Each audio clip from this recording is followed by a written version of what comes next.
Hi, welcome back. My name's Jamie Hartley from Crossfader, the online DJ school.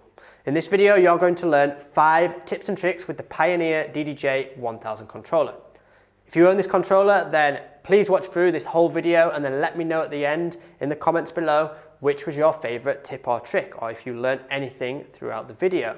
We've got a few extra bits of content to share with you at the end, some links where you can learn even more on this controller and have a look behind some of our online DJ courses. But for now, let's get stuck in. These are hidden features that I wanted to share with you to help you make the most of this equipment. Don't forget to like, comment, share, subscribe, and do all that good stuff to help us keep making more videos like this. Let's get stuck straight in. So the first tip, something that all DJs that own the DDJ-1000 need to know about, is the pad editor mode. And this, if we go over to the laptop, is in the Rekordbox DJ software. Now make sure you've got the latest version of Rekordbox installed for this to show up, and probably the latest firmware. Just make sure everything's up to date, because some of the earlier versions of Rekordbox didn't show this up with the DDJ-1000. Pad editor is located here at the top, and if you click the pads, you can actually change what is available on the pads in front of you. So it doesn't have to be the default where you've got hotkey mode, pad effects 1, beat jump sampler, and then the shift modes. You can actually mix and match what's within each of those modes. So for example, I can change hotkey mode rather than having 8 hotkeys. And by the way, did you know that there are 16 pads available in the hotkey mode using the page buttons? So we've actually got 16 slots available to create our own. It's not MIDI mapping, but it's like our own mapping of the pads that are there. To do this, just change the mode to one of the user modes, and then you can literally chop and change every single pad that's in front of you in that mode. And you can choose literally anything, or pretty much anything that's within the Rekordbox DJ software. So for example, an idea here, you can do anything that you want, but one of the ideas that I came up with is you could use the semitone key shift up and down here. We've got key shift and semitone up and down. We could do that at the same time as pressing a hotkey. Now to do that without this pad editor mode, it'd be quite tricky, because you could use keyboard mode, but then you'll get up to maybe +8, and then you've got to use the page button to go up another 6 or however many there are. So this means you can do 2 things at once that would maybe be split across 2 different modes. So here we've set key shift semitone down and key shift semitone up. So for example, we could literally have this vocal here. And by pressing the 2 together,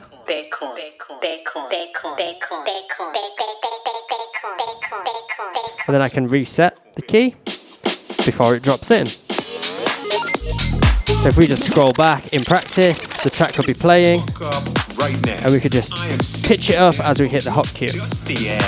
Talking about motherfucking Bitcoin, Bitcoin, Bitcoin, Bitcoin, Bitcoin, Bitcoin, Bitcoin, Bitcoin, Bitcoin, Bitcoin, Bitcoin, Bitcoin, Bitcoin, Bitcoin, and then key reset at the same time before it drops in, and it just creates a bit of a build-up. But that's just one creative trick you can do out of many. You could start to think, what are the features that you use the most in Rekordbox, and start actually just planning them out in one of the performance pad modes. If you don't use all 8 hotkeys, then the bottom row can be saved for other features. Another really nice one would be to maybe add over here at the bottom right hand corner, you could add pad effects, and you could choose, let me just see my pad effects, which one is set up. So if we go to pad effects mode, make sure that here echo out, that's what I wanted. So I've got an echo out set up here, and that is pad effects, and it's pad number 8 on pad effects 1. So now if I go to the pad editor, go to pad effects 1, and then pad number 8. So now I've got an echo out on my first layer, and I don't have to move pad modes. I've got all my creative features all within these first 8 pads.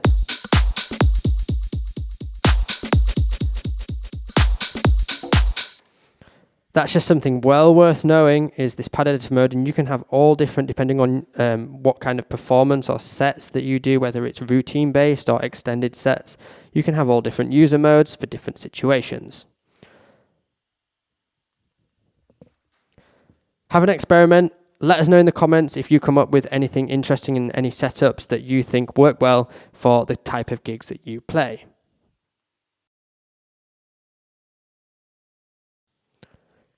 This tip is another customization tip. So just like the pad editor where we customize the controller, one of the things that is missing, which I quite liked on the Rekordbox DJ software, that's not actually a button on the DDJ-1000, but it was featured on some of the older Rekordbox controllers, is the ability to record a sequence of samples. So in sampler mode, we can play samples, but we can't record a sequence of them. So what I personally like to do is remap the sequencer recorder and start and stop to some buttons that I potentially don't use on the controller. So let's have a quick look at MIDI mapping those. What I'm going to do is get rid of the beat sync on both the left and right deck and make the beat sync on the left the record button in the sampler, and the beat sync on the right the play and pause button of the sequencer sampler. Let's show up the sampler first of all.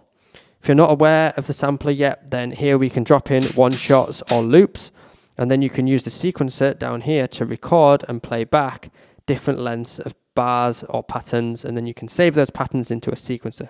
It all gets quite complex, but I'm going to keep it nice and simple. All we're going to do is MIDI map these two buttons, the record and the play, which aren't featured on this controller as standard. Click MIDI. First of all, we need to delete the beat syncs out of the deck mode. Now you don't have to use these buttons. You can choose whichever buttons you don't use. You could use like the slip reverse or something like that.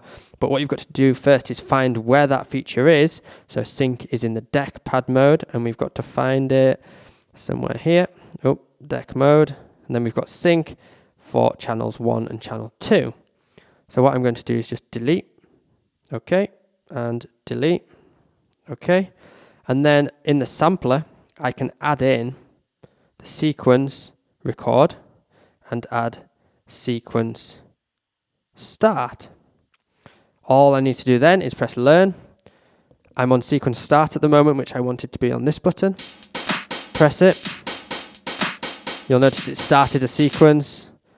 And then if I click on this one, learn is still active. Press that button, and now that's the record saved as well. Click off learn. Here is how this would be useful in practice. I've just got a nice tech house tune loaded in here. We'll scroll later in. And I'm just going to add some drum fills into the mix. So first of all, make sure though that you select the master deck as one of the decks so that it syncs, the sampler syncs up to one of the tracks. To do that, hold shift and then press the deck that you want to become the master here. And you'll notice on the screen it shows up here as master. Now if I press this, the record button turns on.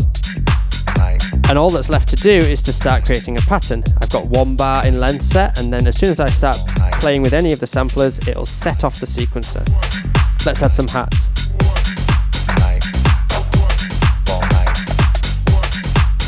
Turn it up a little bit. You can overdub.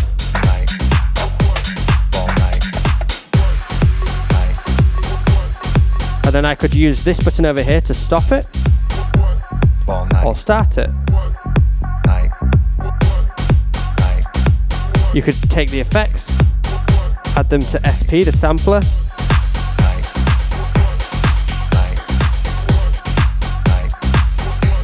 And then cut the sampler level down and it will just echo out.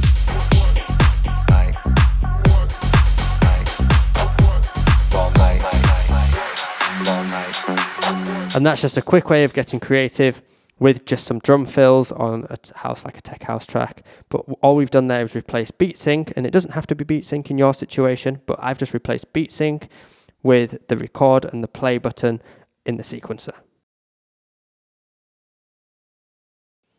For this tip, we're going to focus on the effects within Rekordbox. If we open up the effects panel here, yours might look something similar to this. Now, on the DDJ-1000, we choose the effects with this pot, and it mirrors very similar to a DJM mixer. However, on the software, you might see 3 effects showing up, and it just affects the first one. Now, I'm not going to change how this works, but what I want to highlight is 2 different things to do with the effects. Number 1 is the release effects here. This is a really nice way to turn off your effects. Release effects can be activated and chosen between these 3: vinyl break, echo, and backspin, and they're located here. I'm going to leave it on echo, and then you can change the parameter just using your mouse. I'm going to leave it on 3/4. Now, really quickly, for example, I could put something like the Enigma Jet on, And as a track's building up, I could turn it on. Now to apply the release effect, all I need to do is hold shift and press the on-off switch. And what it's going to do is echo and turn the effect off. And then let go, and now the effect's not on, but I added a little echo in before it dropped. Let's go one more time.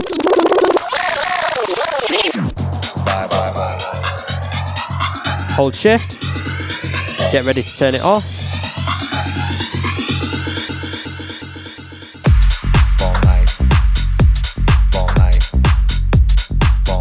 There are a few other options as well. I like echo best, but we've got vinyl break. And you can change the length of that. And we've got backspin.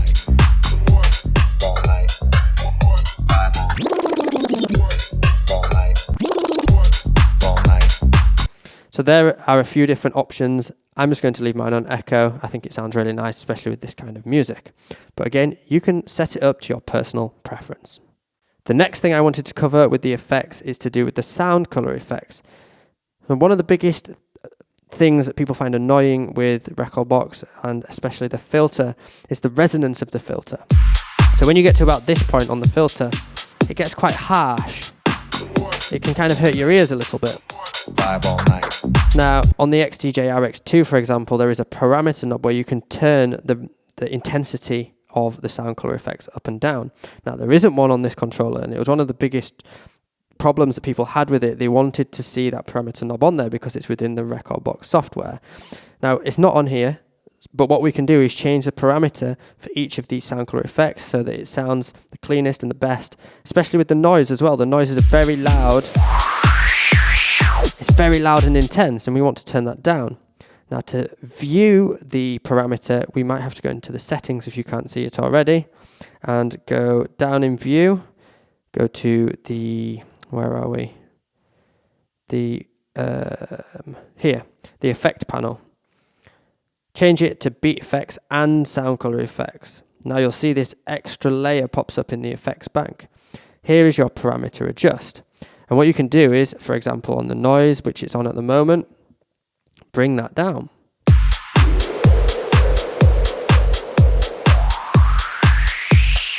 And set that wherever you want it to be. Now if I go into filter, you'll notice the parameter is reset back to the center. I could leave it there and you can hear the difference now when I bring it down. It just levels it out, it makes it a lot flatter. But you'll notice that doesn't then affect and stay the same as that when I go to, say, dub echo, for example. When I go back to filter, the parameter has remembered where I set it. The noise has remembered where I set it. So you can set up each of these sound color effects and change the parameter. Especially the filter, a lot of DJs like to bring that resonance down, bring the harshness of the filter down and make it sound a bit flatter. You can then get rid of that display panel, you don't need it there anymore, and it'll just remember the settings that you have set up. For this next tip, we're going to keep it nice and simple. One of the big selling points of the DDJ-1000 are these nice onboard displays in the center of the jog wheel. Now you can actually show and hide different elements of what's on this screen. If you're not aware, here is how we do it in the settings. Click the gear icon, go to the controller tab, the deck tab, and then if you scroll down, here we have the jog settings. You can change the ring brightness, which is this outside ring brightness, the display brightness of the screen if you want it dimmer in certain environments. If you're in a dark venue and you don't want your controller to be, really bright, then you can turn it down there. But here we've got display artwork, which you can hide or show. I like to hide it because I don't really need the artwork. I'd rather have everything else a bit more spaced out and a bit bigger. And then you can display the Q scope. If yours doesn't have the Q scope displayed yet, then this is quite a neat feature to add on. What the Q scope does is it shows you how many bars until your next cue point or hot cue or loop that you've got saved. So you've got a visual reference and it's counting down to that point. I'll show you how that works in a second, but just before that we can also change the time elapsed or time remaining. So time remaining is quite a nice one to have, so you know how long left is that you have of that track. Let's X out that.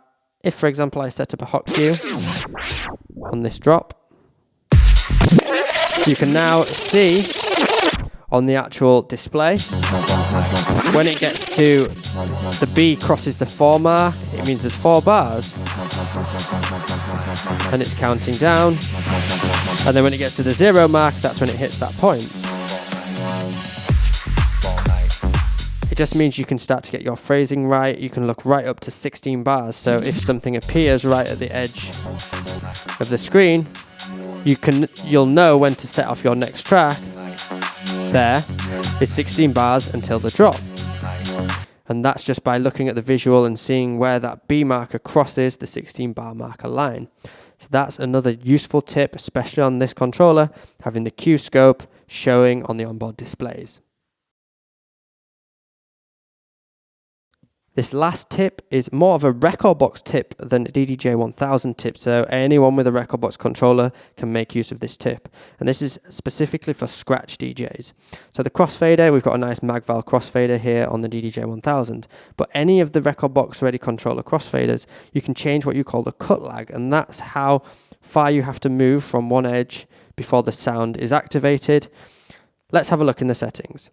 If we go to the gear icon, and then to the controller and the mixer tab, there are 2 different options we need to be aware of here for scratching. The Crossfader curve, which you'll want at this position, which is the sharp tabletop. I like to call it the picnic bench position, but that means that it's going to be full volume when it comes off the edge. Little mama twerk, little mama. Make that booty twerk. And it doesn't fade in. But the next thing, if you go down to Crossfader and here, the cut lag, you can choose how many millimeters it is before the actual audio is activated. So if you're doing lots of tight cuts, you want to have a nice tight cut lag. But here's a quick tip. On this controller, for example, if you come right down to 0.3 millimeters and push it to the edge and let go, you can still hear the sound. And it's only when you actually apply some pressure that it cuts off. Put your hands in the air. Now, if I keep playing that and just bring the cut lag up to 0.4, it disappears, and that's the tightest setting you're going to get without applying any pressure. This is especially useful for any DJs that do crab scratches or really tight cuts and flares.